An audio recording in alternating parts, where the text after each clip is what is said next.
Hello, ರಮೇಶನ್ ಮನೇಲಿರೋ ಕೋಳಿ ಸುರೇಶನ್ ಮನೆಗೆ ಹೋಗ್ಬಿಟ್ಟು ಮೊಟ್ಟೆ ಇಕ್ಕುತ್ತೆ. ಇವಾಗ ಮೊಟ್ಟೆ ಯಾರ್ದು ಅಂತ ಹೇಳಪ್ಪ. ಮೊಟ್ಟೆ ಈಗ ಸುರೇಶನ್ದೆ, ಯಾಕಂದ್ರೆ ಕೋಳಿ ಸುರೇಶನ್ ಮನೇಲಿ ಬಂದಿರ್ತಲ್ಲ, ಯಾರ ಮನೇಲಿ ಬಂದ್ ಮೊಟ್ಟೆ ಇಡುತ್ತೋ ಅವ್ರದೇ ಮೊಟ್ಟೆ. ಇಲ್ಲ ಲೇ, ಇಲ್ವಾ? ಮತ್ತಿನ್ಯಾರ್ದು ಮೊಟ್ಟೆ? ಕೋಳಿದಲ್ಲಿ. ಈಗ ಒಂದ್ ಆನೆ ಈಜಾಡ ಕೆರೆ ಒಳಗ್ ಹೋಗುತ್ತೆ, ಆಚೆ ಹೆಂಗ್ ಬರುತ್ತೆ? ಹೆಂಗ್ ಬರುತ್ತೆ? ಹೆಂಗ್ ಹೋಗಿರುತ್ತೋ ಹಂಗೆ ವಾಪಸ್ ಬರುತ್ತೆ. ಇಲ್ಲ ಲೇ, ಮತ್ತೆ ಯಾವ ಆಗ್ಬಿಟ್ಟು ಆಚೆ ಬರುತ್ತಲೇ? ಹೊಟ್ಟೆ ಎಷ್ಟು ಉರ್ಸ್ತಾವ್ರೋ ಆ ಭಗವತ್ನ ನೋಡಿದ್ರೆ. ಒಬ್ಬ ಹುಡುಗ ಪ್ರತಿ ವರ್ಷ ಅವ್ನ್ ಬರ್ತಡೆಗೆ ಉಂಡಿಗೆ ₹1 ಆಗ್ತಿದ್ನಂತೆ. 60 ವರ್ಷ ಆದ್ಮೇಲೆ ನೋಡಿದ್ರೆ ಅದ್ರಲ್ಲಿ ಬರೀ ₹12 ಐತಂತೆ. ಹೆಂಗೆ ಅಂದ್ರೆ ಅವ್ನು ಯಾರ ಚಪ್ಪಲಿ ಇರ್ತಾನೆ ಎತ್ಕೊಂಡಿರ್ತಾನೆ. ಇಲ್ಲ ಲೇ, ಮತ್ತೆ ಅವ್ನ್ ಬರ್ತಡೆ ಫೆಬ್ರವರಿ 29 ಇತ್ಲೇ. ನನ್ನ ಮಕ್ಕಳು ಒಂದೊಂದಲ್ಲ.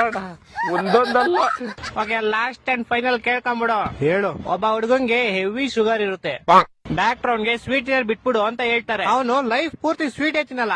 ಯಾಕೆ ಹೇಳು? ಇದಕ್ಕೂ ಯಾವ್ದೋ ಉಲ್ಟಾ ಸೀದಾ ಆನ್ಸರ್ ಇರುತ್ತೆ ಪಕ್ಕ.